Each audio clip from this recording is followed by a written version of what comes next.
Thank you. All right, cool. Thank you all for being here. Welcome GPAR, welcome everyone. And I'm really excited about this conversation. I'm truly honored to have our guest today, Charlie Oppler, whose leadership has had a lasting impact on our industry. He's the 2021 president of the National Association of Realtors. Charlie, when I stepped into leadership in 2022, your words helped set the tone for my year. And so I really appreciate the work you did as president. Means a great deal to have you here today. And I look forward to this conversation and your continued commitment to the profession and the people who make it great.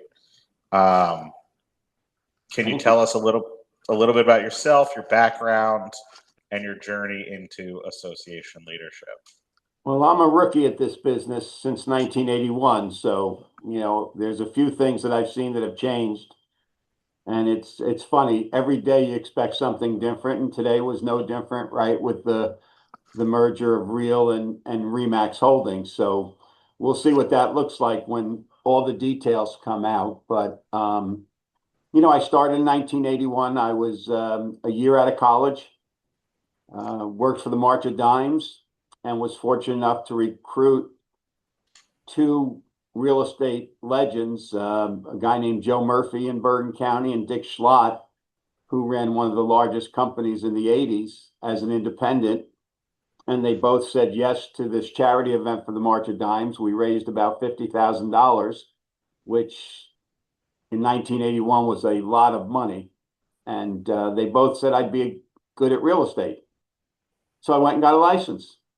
No one told me it was a commission business. Nobody told me anything, but they both said I can make like $25,000 my first year. And my salary at the March of Dimes was $12,000. So, things change. I got a license and I went into real estate full time in November of 81, less than a year really of working at the March of Dimes, and made $26,000 my first year as a salesperson in 1982, my first full year. And in 1984, I was asked to manage an office at 25 years old. And, I started with Murphy, and Dick Schlott said, I think you could manage an office. And I ended up working in one of his acquired offices, and the person he acquired left 3 weeks afterwards. So the person I was supposed to assist disappeared on a Friday night. There was no email. There were no home phone numbers. There was no cell phones. I called him up on Monday and said, I think the gentleman's name was Don Terrace, no longer works here. And he said, call me on Friday and let me know how it goes. Next thing you know, 45 years later, our company now has 17 offices, 780 agents, and last year we did 3.3 billion. So something went right along the way. And, the one thing I learned through everything is it's just about people. Be good to the people that you work with, be good to the people on the way up, because you'll probably pass them on the way down. It's helped me throughout this. And more than anything else, I still am the first person in the office in the morning. And most of the time, I'm the last one out. So there's still a passion, which I truly believe if you don't have the passion for this business, the time to step aside. Absolutely. So how did you get involved in the association stuff? Somebody asked me. I in 1984, as I started to manage an office, you get a little bit more involved in the board, and the executive officer asked me if I would consider putting my name in as a director. I went to his office. It was a cloud of smoke. He smoked 3 packs of cigarettes a day. The office was maybe 800 square feet. And I told him if the meetings were here, the answer is no, because I couldn't take that environment, because that's what I grew up with. And, I wanted to distance myself from that as much as I could.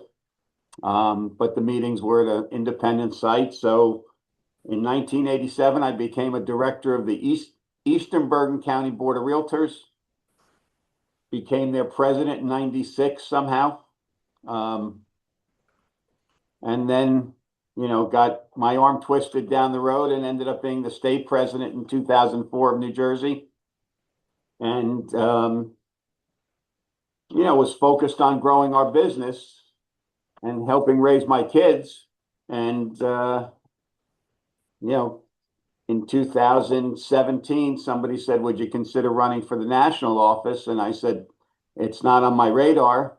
And they said, well, we'd like you to consider it because we think you'd be a better president than, the opponent I ended up running against. And,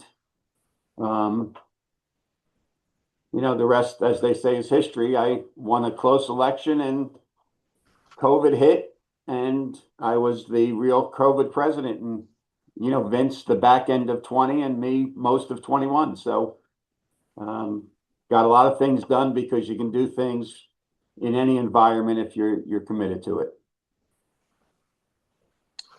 Makes sense. Yeah, that's great. So for a member who's been in the business for a few years and finally getting settled, I know I didn't understand what GPAR did until I was several years in the business. Why should getting involved in NAR be on someone's radar? What's the case you'd make? I think it goes back to people. Everybody told me, and again, I have a different perspective than a lot of people. Everybody says it's their time to give back, right? Once you reach a certain level. I never looked at it that way. I looked at it as if I could make a difference and give more, then I'd consider doing something. Because to me, giving back just means you're taking the title, right? It's your turn. To me, it was, if I did this, were there things that could change? Were there things that should be done better? That was my perspective, both on the state level. I laugh about it in 2004. And for those of you on this call, my strategic planning chairperson in 2004 in New Jersey was Chip Roach. Chip was a friend. Pennsylvania already had CE, and they already had a buyer's agency agreement. We tried to put that in New Jersey in 2004. And it's a good thing that I'm 6'3" and bigger than most people in the room, but I would have been catching arrows if we went forward, because only one company thought it was a good idea out of all the major companies in New Jersey. If you go back in time and we had both of those items, maybe the lawsuit has less impact in New Jersey instead of being forced to do things by the legislature. And I had named Chip because Pennsylvania had that in place already, and Pennsylvania's been light years ahead of New Jersey on a lot of things. And he and I were hopeful we could get something through, and we couldn't. So, I think you can always make a difference if you're committed to doing something that's better for other people, and if you have the passion to do something. And if you don't have those two, then don't do it. Absolutely. So NAR is a massive organization, hundreds of committees, and for someone in Greater Philadelphia, how do they find an entry point? Like where do you suggest people start if they want to be involved? There's over 4,000 committee members. I think, when you look at some of these committees, some are bigger than others. Many have different purposes, but there's also forums, and many of these are open for attendance. And I would just say you should find the topic that you're passionate about and then get your name out there. You speak to the PAR leaders about serving on a state committee and serve locally first, of course, on that committee. But then you speak to your PAR leaders and make sure you know who they are and let them know what your interest is. And then once you've served on a state level, national is just the next step, and everything that happens locally will happen at the state and national level eventually. They all kind of merge. That's why there's the three-way agreement, right? Look at rent control. It just started as a little topic in Oregon. And now there's states trying to adopt it all over the country. Some by executive order, like in New York with the new mayor. But there have been towns that have had rent control on apartments forever.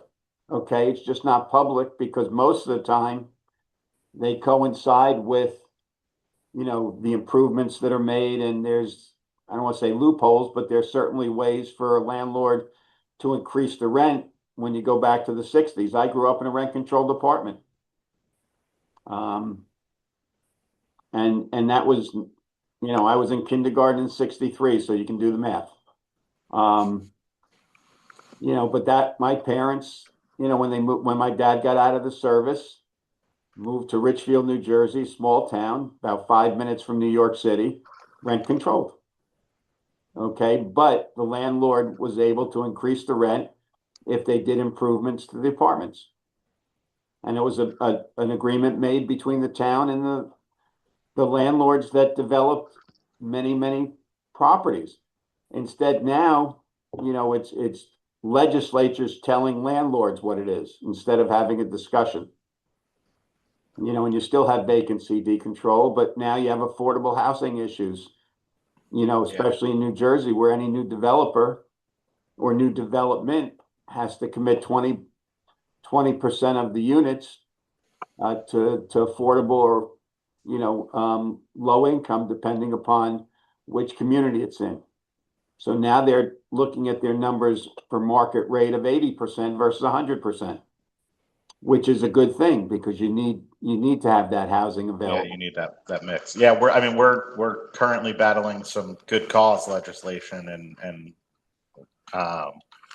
some fun stuff in Philadelphia that we're trying to tackle. But again, anything that you do should start local.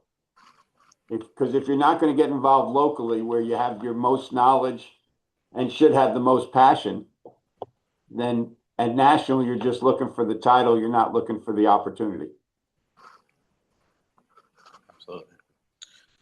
You've seen members come up through the ranks and grow into remarkable leaders. What do you think separates the members who get the most out of their involvement from those who sort of stay on the sidelines? I think it's always people and it's always relationships. I go into every room thinking I can learn from somebody. As much as I think we do a lot of things well, I'm always learning from any discussion I have with anybody. In fact, there's a broker in Texas that I spoke to this morning. It's his birthday, and I just sent him a little note, and he pinged me back, and we ended up talking about how good it is to be a franchise owner or an independent company in this world of mergers. And I wouldn't have thought that 15 years ago, except that we were able to acquire a competitor that had a Sotheby's affiliation back then. That was the one thing that was holding me back, was to become a franchise, because we were independent for 17 years, but you see the landscape change. So you say to yourself, what's best for your agents, what's best for your team, and what's best for the future, and you try to see what that is. I think that's, when I go back in time, I always think it's about the people. And why I got involved is because you were with hopefully some like-minded people in terms of effort. Everybody has a different, skill set. Everybody has a different story, and you never know what that story is, and you never take that for granted either. You never know what somebody's going through at any point in time. But that's to me just rule number one. Be kind to others because you don't know what they go through at any point in time. For sure. Absolutely. Advocacy is such a core part of what NAR does, from housing policy, which you alluded to already, to protecting the MLS. Um, how can everyday members meaningfully plug into that work, even if they're not really a policy person? Yeah, that's a great question, and we just had a situation where a community in the county that I live in, Bergen County, a town called Glenrock, tried to put an ordinance in um, where you couldn't have a real estate office on the first floor. That was one ordinance. Um, uh, they wanted to tell you what kind of real estate sign on the lawn you could put, what colors, irrespective of a company's logos or what they've spent, hundreds of thousands of dollars developing over years. They had this list of about 6 things they wanted. We got the state office involved in addition to our local members in that town. And I don't think that the zoning board had ever seen, 150 people in a room. But we had 150 people in the room. And they obviously voted it all down because they were probably listening to 1 or 2 people that probably had a bad experience. So what happens locally can always happen on a state level and national on advocacy. We've been fighting the independent contractor status for, what seems like forever in many states. And our advocacy team in DC has been a great, leader in that. And from Jerry Giovanello and now Shannon McGann, I think we've gotten a ton of things done with both of them. Another thing that I think we take for granted is how good our state offices are. But they have to only be as good as what you give them to work on, in addition to going and scouring through every single housing bill that comes through. I think when you think about some of the bills in Congress that include real estate, I've been in the room, given my position when a bill is passed to build highways, right? And somehow on page 853 is a new real estate tax. So every bill that comes through Congress or comes through your state, or even some of the things proposed locally, somebody has to read every page to make sure that things don't get snuck in that affect real estate.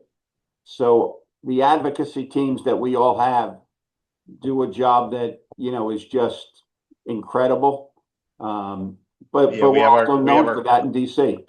Yeah, we have our government affairs director on this call who's been, keeping her ear to the ground on a lot of stuff that's been going on, and I, appreciate the work our staff does locally. And then I look at, Sherry Martin at PAR, and the way that she knows every single player, she knows every single bill off the top of her head. It's wild to me. And it's really important work to have them tuned in, because I don't have time, right? We're out there selling real estate. We don't have time to keep tabs on all of this, and that's what we pay them for. The other thing that's amazing to me, Jacob, is the relationships that Shannon McGann has in DC, but also Joe Harris, who's been here for a long time. Joe is more on the Democratic side and Shannon's more on the Republican side, but they both cross the aisle and have relationships with both. And I was one of 6 people at the White House a while back. I guess it was 2020 or 21. And the security detail to get into the building was beyond what I ever expected. I think there were like 6 stops where I was searched. And then everybody knew Joe, from the security detail to the secretaries to you name it. And I'm sure Shannon would have had the same relationship if she were with me that day. So again, it's always about relationships.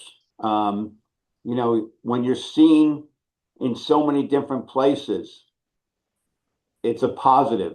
And the one thing with NAR is our staff goes to so many events, but I also know we do that on the state level because with Jared Grasso in New Jersey before Doug and now Doug Thompson, I'll get calls from them to say, okay, I need you to make 4 or 5 phone calls for us.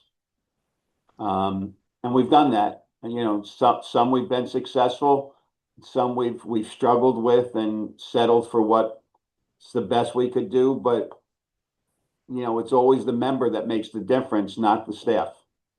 Right.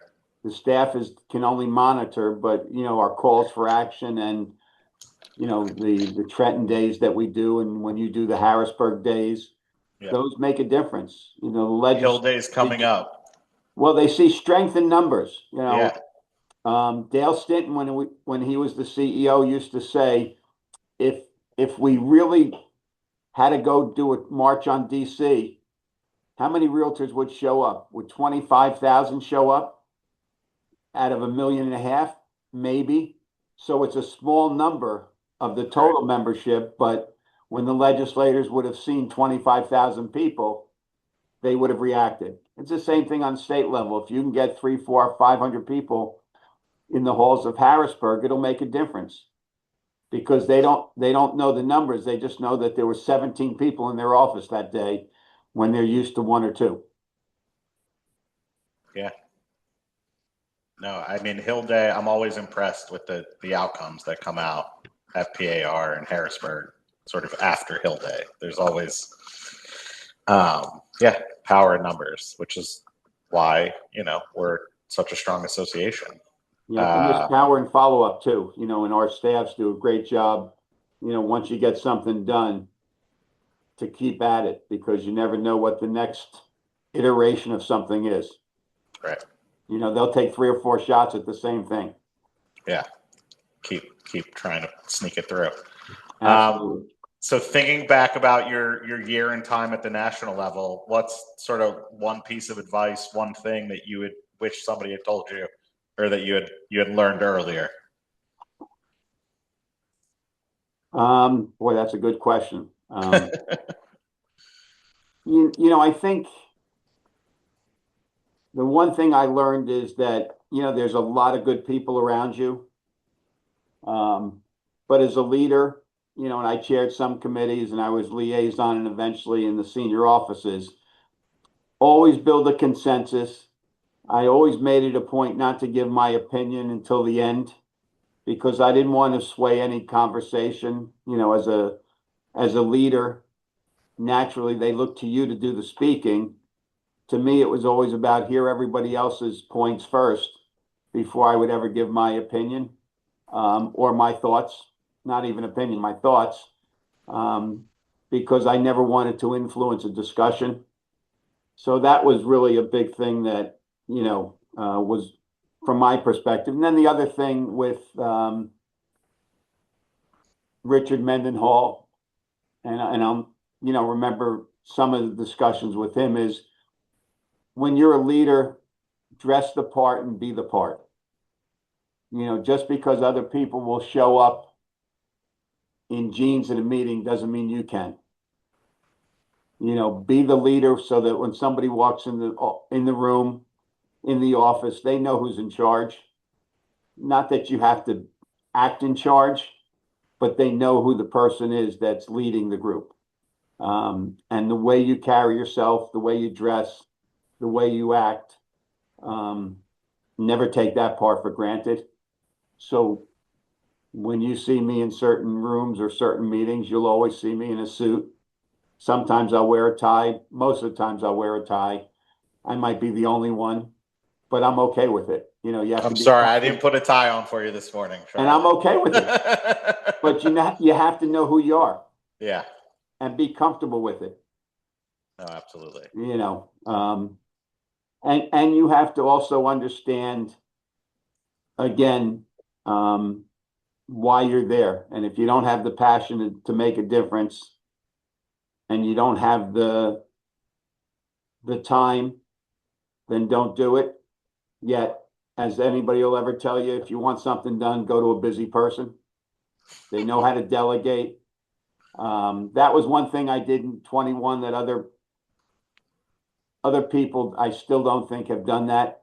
If you have a liaison or a committee chair, let them do their job. You don't have to be in every room.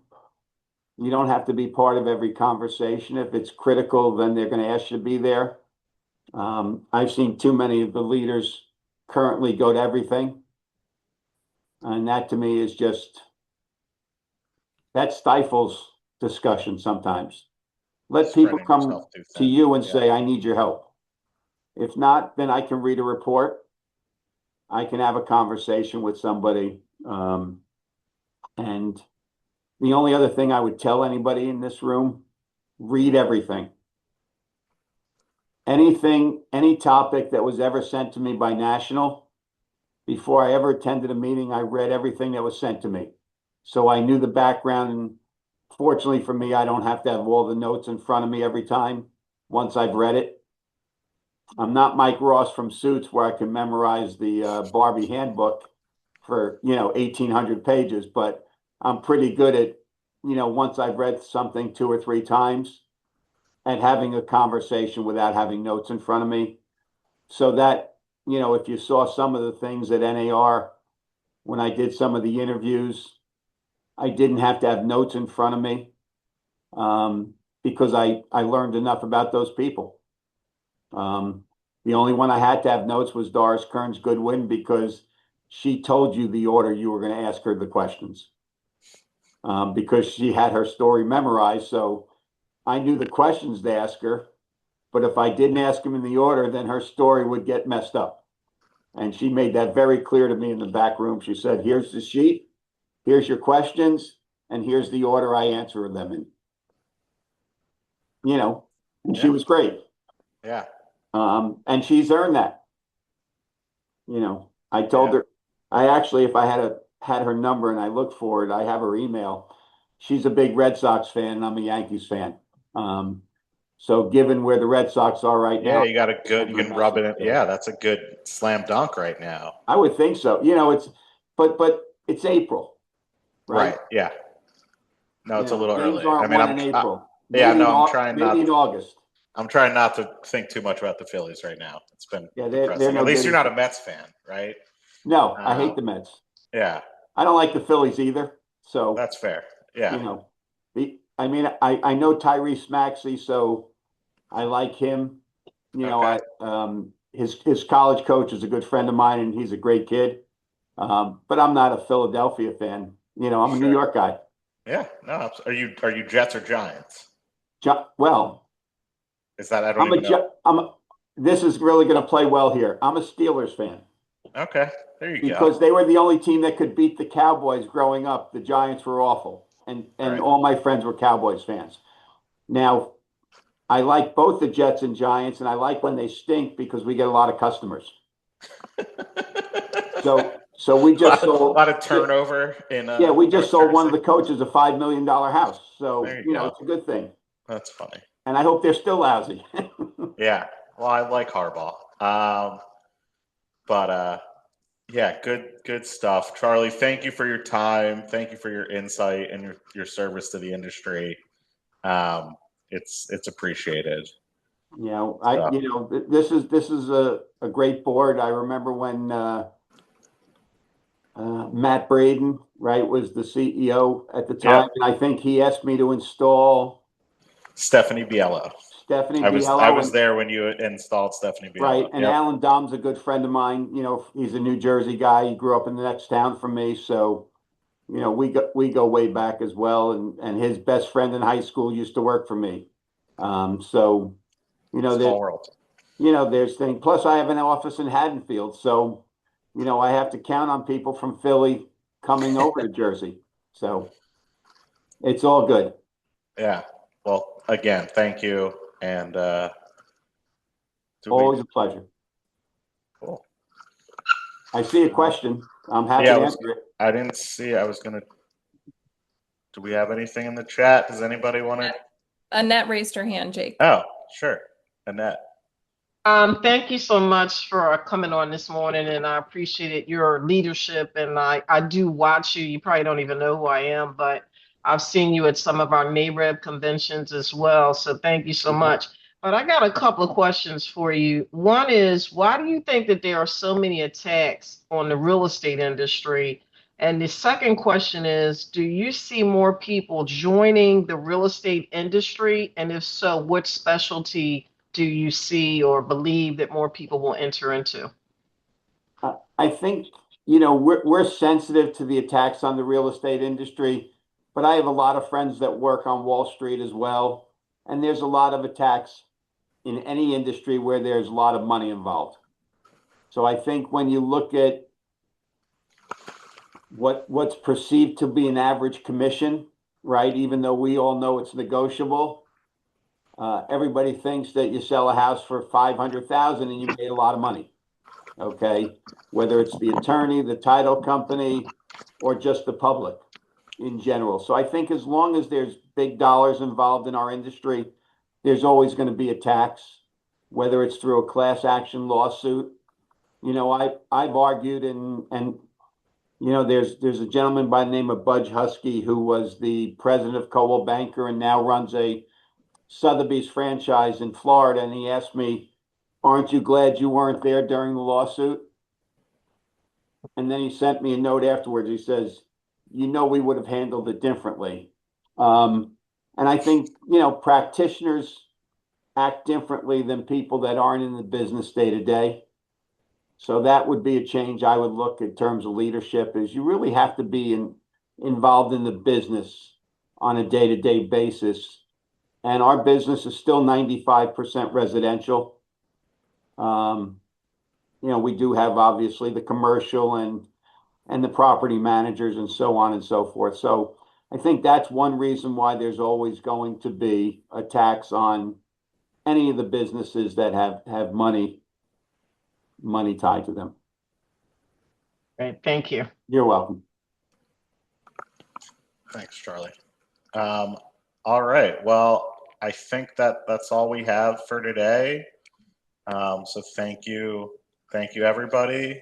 Thanks, Kate and Lexi and everybody for organizing this. And yeah, Always a pleasure and always happy to help. So Thank you, Charlie.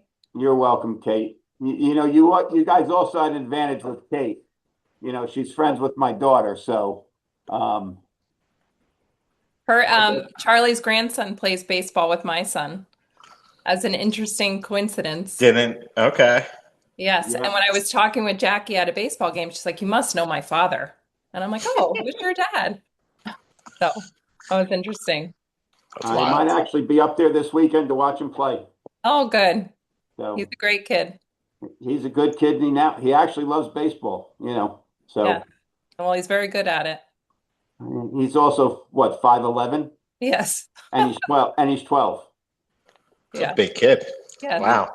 So he's the first one. I'm 6'3", but you know, my two boys are 6 foot tall. So as soon as he passes them at like 15, it'll be a fun day. So anyway, thanks again. Thanks. Have a Thanks. good Thank one. you. Take care. Take care. Thanks, Bye-bye. everybody.